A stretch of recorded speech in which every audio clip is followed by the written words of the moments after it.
Number 1, what is your name, please? My name is Steve Betts. Number 2. My name is Steve Betts. Number 3. My name is Steve Betts. Only one of these people is the real Steve Betts, and is the only one sworn to tell the truth.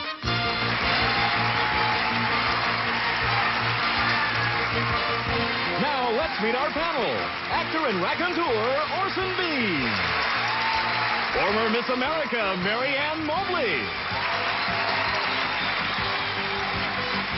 Star of the new feature film Popcorn, Tom Villard. And to tell the truth's very own Kitty Carlisle. Here's the host of To Tell the Truth, Gordon Elliott.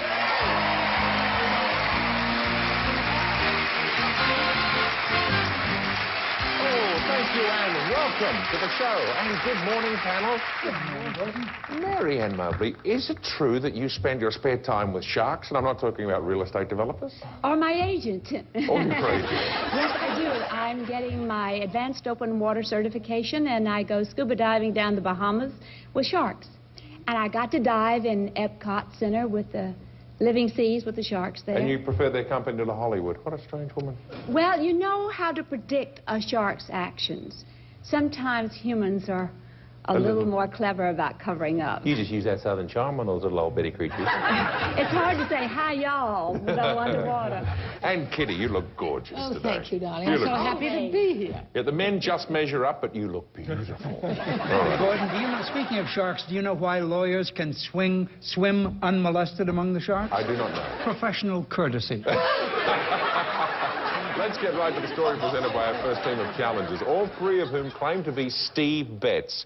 And this is his story. Please read along with me. I, Steve Betts, am one of the few fortunate Americans who escaped Kuwait when the Iraqi army invaded in August. For hours, we watched helplessly as Hussein's tanks bombarded the army base. All hell broke loose. I could hear machine gun fire. People were being killed. Homes looted. 4 days later, I heard the border was open, and I decided to make a break for it. I threw my briefcase, my camera, my iron, and a cooler into the car and set out across 85 miles of desert. Twice, I approached Iraqi checkpoints, but luckily I sneaked through. As I approached the last checkpoint, a young Iraqi soldier approached with his rifle. I was terrified when he raised his hand, and then he motioned. He was thirsty. I quickly grabbed a Diet Cola from my cooler. As he drank, I made my getaway to freedom. Signed, Steve Betts.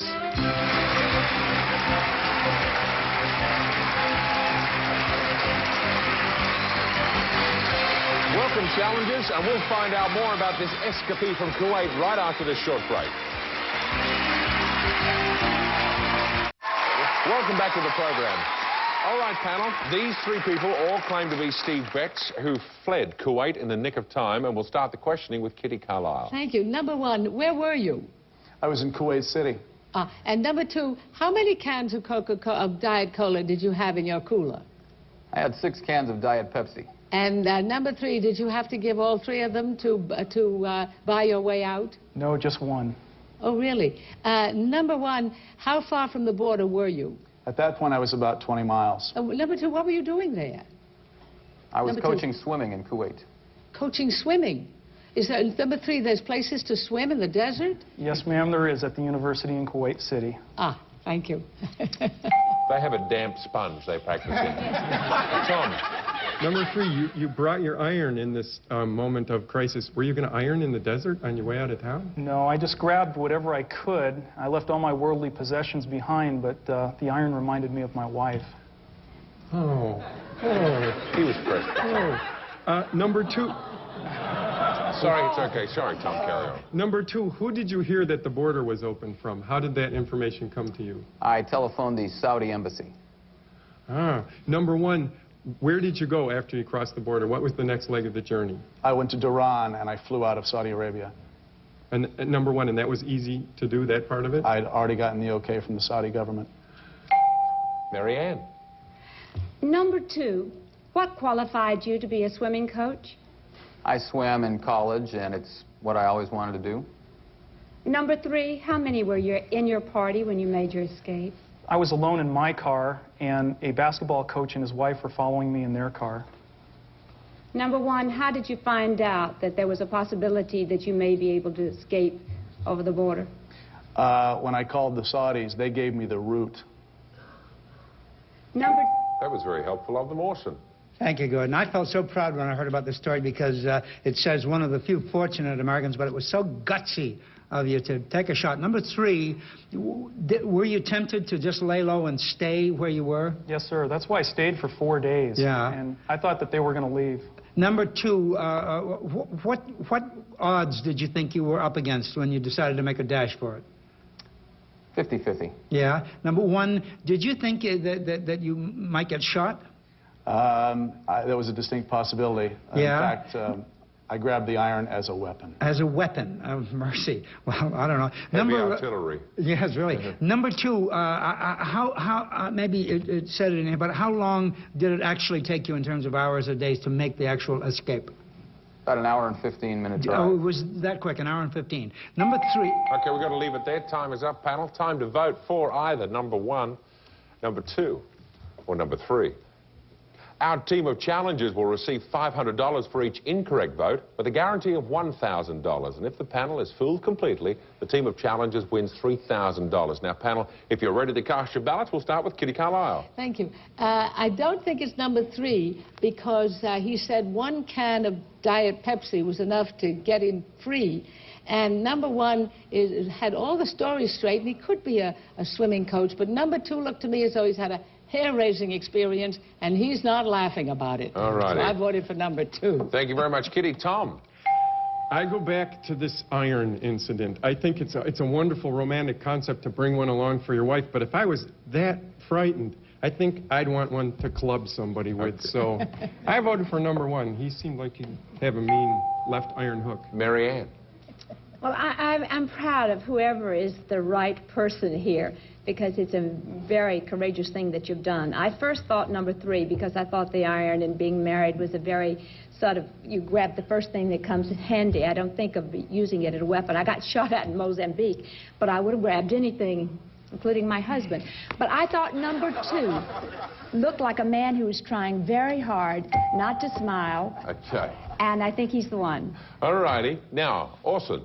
I had to disqualify myself. As the questioning went along, I realized that I had seen the real Steve Betts on Larry King's wonderful show, hoisting his can of Diet Pepsi aloft for the world to see. All right, well, that goes as an incorrect vote, as you know, by these rules. So the votes are all in, as you can see. 1 vote for number 1, 2 votes for number 2, and a 1 disqualification, which counts as an incorrect vote. Now for the moment of truth. Will the real Steve Betts please stand up?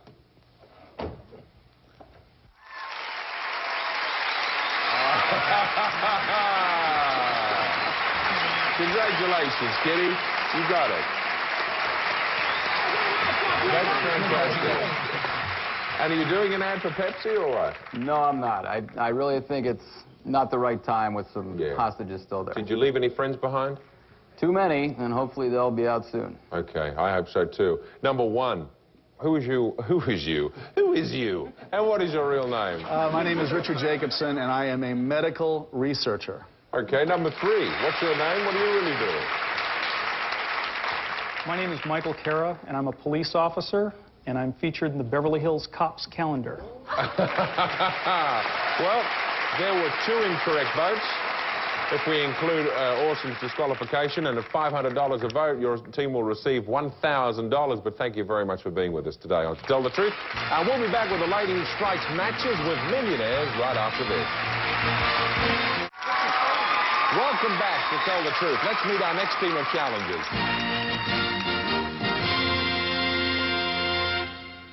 Number 1, what is your name, please? My name is Christine O'Keefe.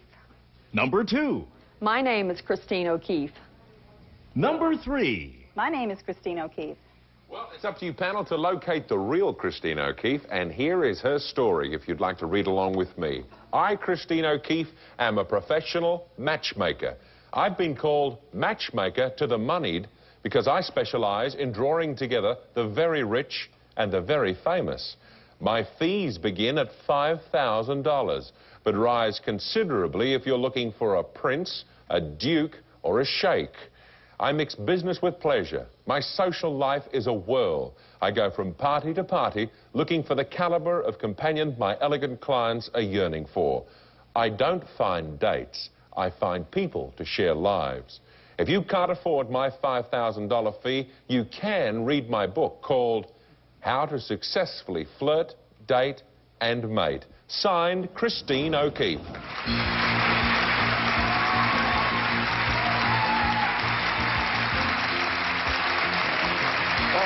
Welcome, challengers. Let's see if we can get a successful match on this one. Orson Bean to begin with. Thank you. Now, the sheikh that you referred to, we call a chic up over here. Oh, chic is fashionably... All right, okay. Mistake. Okay. Number 2, men traditionally, in the tradition from centuries, are attracted to youth and beauty. Women are attracted to money and power. Number 2, is this still the case in your line of endeavor? No. It is not the case. Number 3, would you agree with what number 2 said? No, I would disagree. You would disagree. Tell me what kind of men the women that come to you are looking for. I'm not sure I understand the question. Are they looking for rich, powerful men? Yes. Or were they looking for Happy, who lives over by the city dump? They're looking for rich, powerful men. Rich, powerful men. Number 1, what would it cost for a woman to get a sheik or a sultan or a nawab?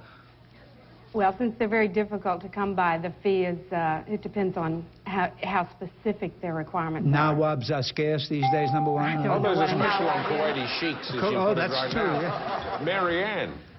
Number 2, are you married? No. Ah, interesting. Number 3, if you're looking for a sheik or a sheikh or a malt, or a sheikh with a sheik. how does one find one? I mean, you just don't get on the phone and say, hello, may I have a sheikh, please? Or a sheik? How does one find one? A great deal of research. Number 1, what is your success rate? I mean, how many people have you been able to put together that have ended up married? Married 42 couples. Number 2. Okay, moving along now to Tom. Number 1, what does one get for $5,000? Can we talk privately, Tom? I mean, is there a bonus? I mean, is there a whole plan? Or what does that purchase, $5,000? An entree to a party, or? No, absolutely not. I'm not a matchmaker. I do a thorough search for someone that has the requirements that the person has given to me in many interviews. Kitty Carlisle. Goodness. Number 1, do more women look for a match or a partner than men? It's about 50-50. Is it true? Number 2, you say that they share lives. They don't all have to marry, but they have to kind of be together. Is that right? Yes, but most of my clients are looking for marriage. Uh-huh. And number 3, you say that women are looking for power and money. What are men looking for? Sense of humor and someone bright. Sense of humor and what? Someone bright. And 18 years old. Don't be bitter, Mary Ann, don't be bitter. There's always surgery. Time's up, panel, and it's time to vote for number 1, number 2, I'm sorry, Mary Ann, or number 3. Our team of challengers will receive $500 for each incorrect vote with a guarantee of $1,000. And if the panel is filled completely, the team will receive $3,000. If you're ready to cast your ballots, we'll begin with Orson Bean. I'd pay $100,000 for an intro to you, my dear. Oh, I love you. Just as you are. I voted for number 2. That's it. Okay, Mary Ann. This was very difficult because I think that they were all very good, but just on the instinct, and I think she was really trying to cover up on this. I think it was number 3. Tom. It is, again, instinct. I don't have a clue. I thought initially number 1 because she looks like the wild and crazy party girl. But She means that as a compliment. that's my highest compliment. They're only $1,000. But I think number 3 seemed to know what people were looking for more than the other 2 people, and so I think number 3. Okay, Kitty. Well, thank you. We only asked number 3 what people were looking for, so that's not quite fair. And number 2... Well, I asked about the sheikh. I don't think that's the real one. I think it's number one, because number one looks like the kind of person who would have entree to all kinds of parties and people. She looks like the kind of person that everyone would really like to be with. Well, what a compliment. One vote for number one. One vote for number two. Two votes for number three. Now it's time to find out who the real Cash Cupid is. Will the real Christine O'Keefe please stand up?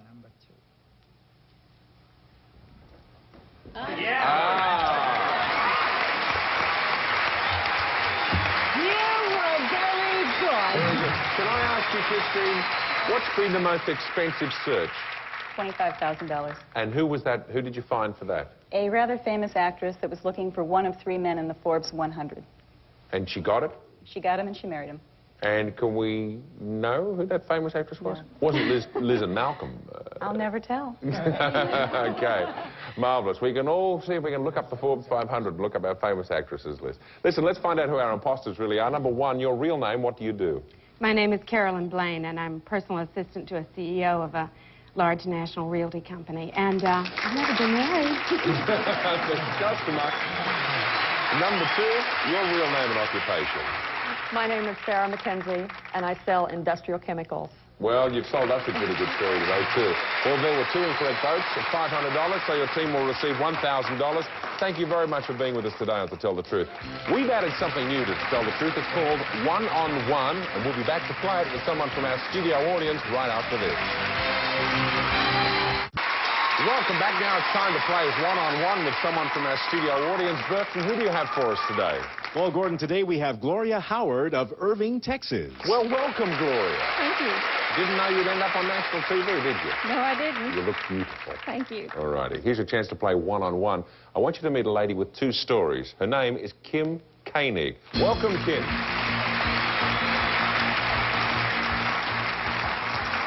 Now, Gloria, Kim is going to tell you 2 stories, only one of which is the truth. If you spot that true story, you'll win $500. Kim, what is your first story? I've always liked to wear men's underwear, so I became an official model for jockey briefs.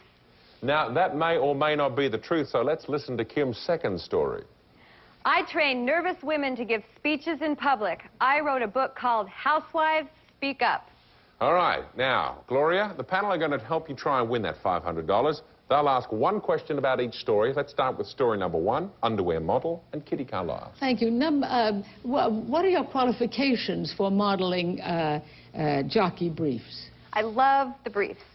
Is that enough? Tom, what support can you offer? Are there other men's underthings you like to wear, like jock straps? Boxer shorts? Anything else? I like cotton T-shirts. Mary Ann. It boggles the mind. What caused you to first try this? Well, I really like cotton products, and it was hard to find women's underwear that were cotton at one time. So you just found sorry, 1 question. Orson. Yeah, I'd pay a few bucks to see you in jockey shorts. Tell me, do you never wear boxer shorts too drafty for you in there? Or No, I don't like boxers. I like the bikini style. I see. Okay, now you've heard Kim's first story, Gloria. Now story number 2, questions on that from Kitty. Thank you. Are women more nervous speaking in front of men or in front of each other? I think they're nervous speaking in front of both. Public speaking is difficult for women. Tom. It says you train nervous women, but you wrote a book called Housewives Speak Up. Are all nervous women housewives? Is Not that necessarily. Mostly? No. And Gloria, I'm sorry, Mary Ann. Yes, remember me, short, squat, little girl. What is the one singular, most important bit of advice that you would give someone who's nervous about speaking? Find a friendly face in the audience, look them straight in the eye, and speak to them as though they were in your own living room. Orson. When housewives learn this ability, what effect does it have on their marriages at home? Well, I don't know about at home, but when they go out in the public and work for political issues, environmental causes, child care, and those sorts of issues, it's very beneficial. Okay, now, Gloria, you've heard that cross-examination. Is, in your opinion, Kim an underwear model, or did she write a book on giving speeches? Well, she's real well versed in writing speeches, I think. But I think I'm going to say underwear model. Okay. She's beautiful both ways. So. All righty. Well, if you're right, you do win that $500. Kim, what is your true story? To tell the truth, I model jockey underwear. Congratulations, Gloria. You won $500. Thanks for playing one-on-one with us. Thank you. Now, I've got to ask you, Kim, how on earth did all this come about? You're an official model for Jockey Briefs. Yes, well, I'm a criminal defense lawyer in Seattle, and Jockey... She's a criminal defense lawyer in Seattle. Jockey uses real people in their ad campaign. They use a lot of professional women, so I wrote them a letter praising their underwear, and they asked me if I would model for them. And you're 4 months pregnant, I believe, right now? About 4.5. Proving you don't need to waste money on lingerie. Kim, congratulations. Thank you. Thank you very much for playing one-on-one with us. We'll be right back after these words.